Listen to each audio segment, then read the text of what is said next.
What happens when one of Hollywood's most unfiltered actors clashes with a late-night host who isn't ready for real talk? It was supposed to be a routine promotional stop. Mark Wahlberg, promoting his latest action film, booked an appearance on The Late Show with Stephen Colbert. What followed was a tense, unscripted confrontation that left producers scrambling, the audience stunned, and social media in meltdown.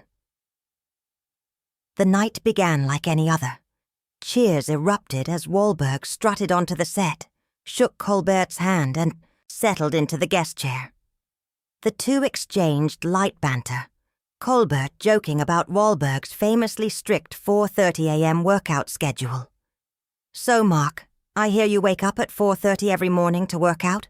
Colbert asked with his signature smirk, clearly setting up a punchline.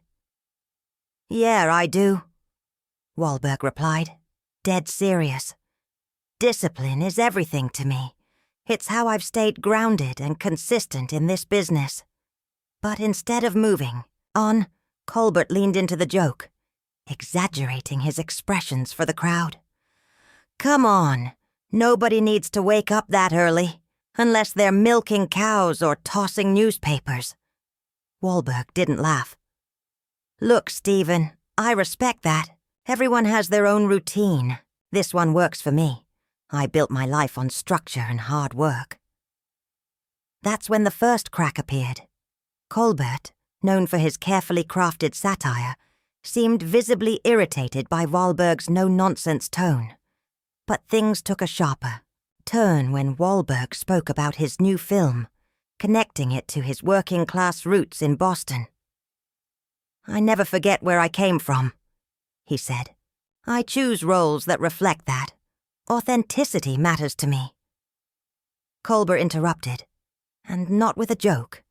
"Yes, but in today's political climate, don't you think romanticizing the working-class struggle is problematic, especially considering how different your life is now?"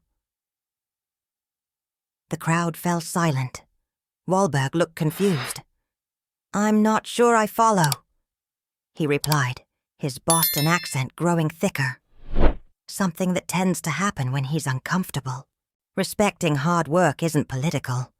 It's just who I am. Colbert didn't let up. "Some would say it's convenient to claim working-class credibility while living in a multi-million-dollar mansion," he said, his smile tightening. "Especially when many of your fans are struggling economically." The camera caught the audience again, smiles gone, replaced by uncertainty. This wasn't the usual late-night charm offensive. This was something else. Wahlberg, visibly irritated, didn't hold back. "I'm here to talk about my film, not get lectured about politics or have my character questioned. I've never claimed to be something I'm not. I earned everything. I have, just off camera." A frantic producer gestured for Colbert to change course. He didn't. Instead, the host leaned in, no longer playful, now confrontational. "But don't you think celebrities have a responsibility to acknowledge their privilege, especially when they sell an image that's no longer true to their experience?" The room shifted, fast. Wahlberg's expression hardened. He leaned back, crossed his arms. The tension was now undeniable. The show cut to commercial earlier than scheduled. When it returned, Wahlberg was gone, escorted off set during the break, never to return for the second segment. Neither he nor Colbert has publicly addressed the incident since. But for those who witnessed it live, and the millions who later dissected the footage online, one thing was clear. This wasn't just a talk show segment gone wrong. It was a live collision between Hollywood authenticity and network-approved narratives, and the fallout is still being felt. The tension in the studio was undeniable. The audience, usually quick with laughter or applause, now sat in heavy silence, unsure how to react. To his credit, Wahlberg maintained his composure, though the tightness in his jaw betrayed his restraint. "I think celebrities have a responsibility to be honest," he said evenly. "And honestly, Stephen, I'm starting to feel like I was invited here under false pretenses. If you wanted a political debate, you should have booked a politician." That line landed hard. The air in the room thickened as Colbert opened his mouth to respond. But the network abruptly cut to commercial, slightly earlier than scheduled. According to insiders who later spoke to entertainment reporters, that wasn't a coincidence. When The Late Show returned, viewers were surprised to find Colbert alone at his desk. No explanation was offered for Wahlberg's absence. The host transitioned into the next segment with professional ease, pretending as though nothing had happened. But online, the story was already exploding. Social media lit up with questions. What happened during the break? Why did Mark Wahlberg disappear? Behind the scenes, the situation had escalated. Several staff members later confirmed that Wahlberg and Colbert exchanged raised voices off camera. And then, the mask slipped. As soon as the cameras stopped rolling, Colbert reportedly yanked off his mic, stood up, and confronted Wahlberg face to face. "What do you think you're doing?" Colbert snapped, his polished on-air persona gone. "This is my show. You don't get to come on here and tell me how to conduct an interview." Wahlberg, who had remained seated, finally stood and towered over him. "I came here to promote a film," he replied, calm but firm. "Not to be your political punching bag. Where I come from, we treat guests with respect." Several crew members witnessed the exchange. One production assistant reportedly whispered to another, "I've never seen him like this." Colbert, now visibly agitated, jabbed a finger at Wahlberg's chest. "You know what your problem is, Mark. You think your blue-collar past gives you some moral high ground, but you've been rich and famous for decades. You're just as out of touch as the rest of us." Wahlberg's jaw tightened, but he stayed composed.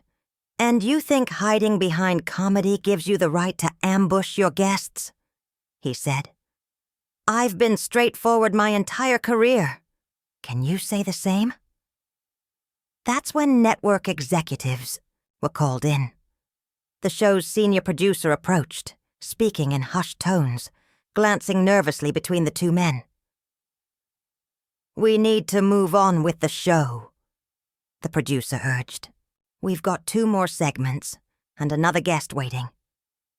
"I'm not going back out there with him," Colbert said, loudly enough for nearby crew to hear.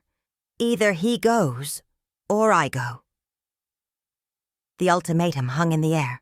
The producer looked helplessly between the host and the guest, both unyielding. The Late Show had never encountered a moment like this.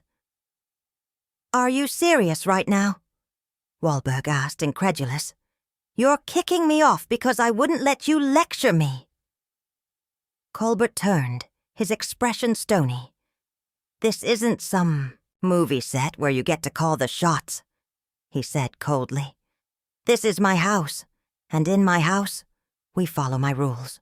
That's when the senior executive producer stepped in and made a decision that would soon be dissected across the entertainment world. "Mark," she said carefully, "I think it's best we reschedule your appearance for a time when things are less heated." Wahlberg looked from Colbert to the executive, the realization sinking in. "So that's how it is?" he said. "He throws a tantrum, and I'm the one who gets asked to leave? It's not personal," the executive began, but Wahlberg cut her off. "Everything about this is personal," he said, pulling off his mic. "This was planned. None of these questions were about the film. This was about trying to make me look bad." Security appeared, clearly summoned to escort Wahlberg out. But the actor raised his hands calmly. "No need for that," he said. And with that, he walked off the set, and into one of late-night television's most talked about controversies. I know my way out. The tension in the room was thick enough to cut with a knife as Wahlberg calmly gathered his things. Just before reaching the door, he turned to Colbert one last time. You know what the difference is between you and me, Stephen. I play characters for a living, but when the cameras stop rolling, I'm still me. Can you say the same? Colbert's face flushed a deep red, but he said nothing. Wahlberg turned and walked away, his footsteps echoing through the suddenly silent studio. The production staff stood frozen, unsure of what to do next. One courageous assistant stepped forward, quietly returning Wahlberg's personal items. For what it's worth, she whispered. This isn't the first time something like this has happened. Wahlberg gave a slight nod, unsurprised. Won't be the last either. Back on set, Colbert huddled with his writing team, urgently revising the remainder of the show. No mention of this when we return, he instructed curtly. Move the musical guest up. I'll extend the monologue to fill the time. In the green room, the next scheduled guest, a prominent actress there to promote a new film, watched the monitors with growing concern. Is everything okay? She asked a passing crew member. Just a slight change of plans, came the rehearsed response. Mr. Wahlberg had to leave unexpectedly. Meanwhile, the floor manager began the countdown to return from commercial. Colbert straightened his tie, inhaled deeply, and put on his trademark smile. His fury seemed to vanish in an instant, replaced by polished charm. We're back in 5, 4, 3, 2, 1. The floor manager gestured silently, pointing at Colbert. Welcome back, Colbert said smoothly, his voice betraying none of the confrontation that had just erupted. Unfortunately, Mark Wahlberg had to leave early. But we've got a great show ahead. A murmur of confusion rippled through the audience. Several attendees exchanged puzzled glances. Something clearly wasn't right, but the show went on, a testament to network television's devotion to image control. Outside, Wahlberg declined to comment to the paparazzi waiting by the curb. Watch the show, he said simply. It speaks for itself. He climbed into a waiting SUV, already dialing his publicist. Back inside, during the next commercial break, Colbert's mask slipped again. He turned to his staff, furious. Who vetted him? He snapped. Did anyone even look at his talking points? We looked completely unprepared out there. A junior producer raised a hesitant hand. Sir, we did send the standard prep questions. His team was told this would be a routine promotional interview for the film. Standard doesn't mean softball, Colbert barked. We have a responsibility to challenge these people, even when they're just here to plug a movie. The producer nodded meekly, already regretting the response. Colbert's glare hardened. Especially then. Nobody gets a free pass just because they're selling something. Off to the side, a staff writer whispered to a colleague. Funny how that standard only applies to certain guests. The atmosphere remained strained as the next segment began. Crew members exchanged knowing glances. Everyone present understood they'd just witnessed something extraordinary. One camera operator mouthed to another, "This is going to leak," and leak it did. By morning, social media was ablaze with speculation. Audience members posted their accounts. Strangest thing I've ever seen at a taping. 1 minute Wahlberg was there, the next, gone. Colbert acted like nothing happened, but you could feel the tension. Backstage sources confirmed that Colbert remained in a foul mood for the rest of the taping, snapping at staff over minor issues and issuing a stern warning during the final break. Anyone talking to the press about this is fired. But the damage was done. The story had already taken on a life of its own. Audience members began piecing together the events. Industry insiders texted furiously. Reporters started calling. While the original broadcast omitted Wahlberg's abrupt departure, those who had been in the studio filled in the blanks. According to witnesses, Wahlberg didn't leave immediately. Instead, he made his way to Colbert's dressing room, where the host had retreated after their clash. He knocked. "We need to talk," Wahlberg said, his voice low but firm, man to man, not for the cameras. Inside, Colbert was huddled with his executive producer and head writer, already strategizing damage control.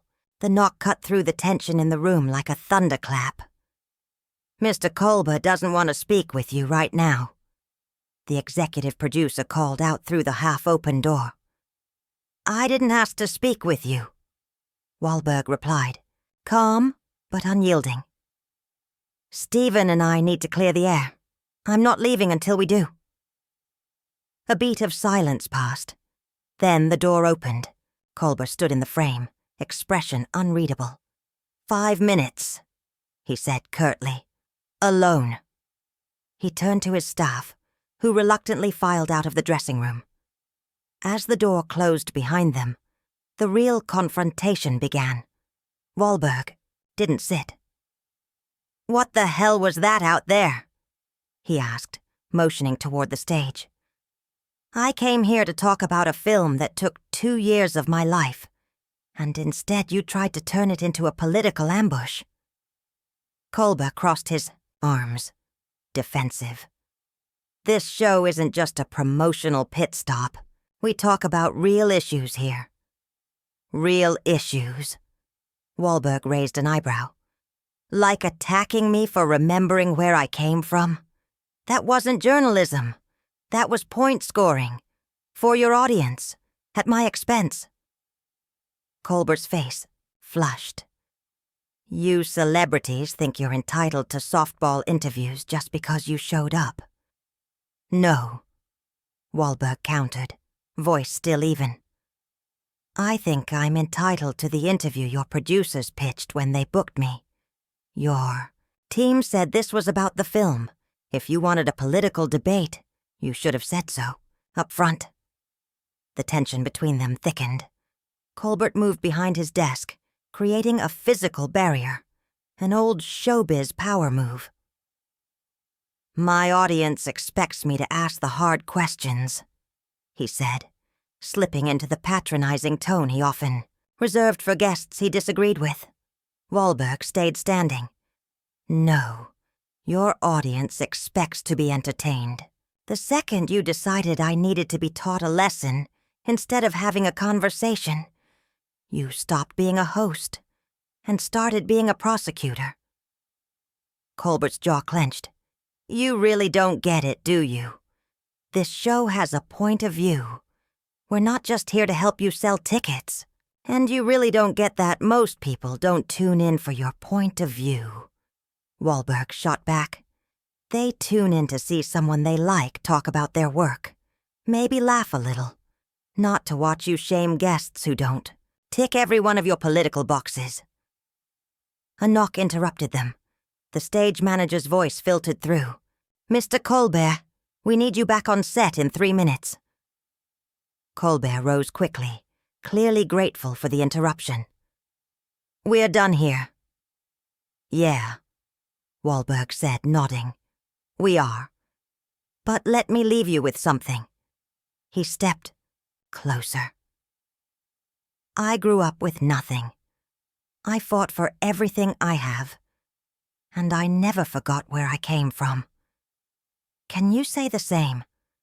Or have you been in this bubble so long, surrounded by applause and staffers who agree with you, that you've forgotten how to talk to regular people?" The question lingered in the space between them. For a moment, something flickered across Colbert's face. Doubt, recognition, maybe even guilt. But just as quickly it hardened again. "My audience understands exactly what I'm doing," he said. "Your audience might," Wahlberg conceded.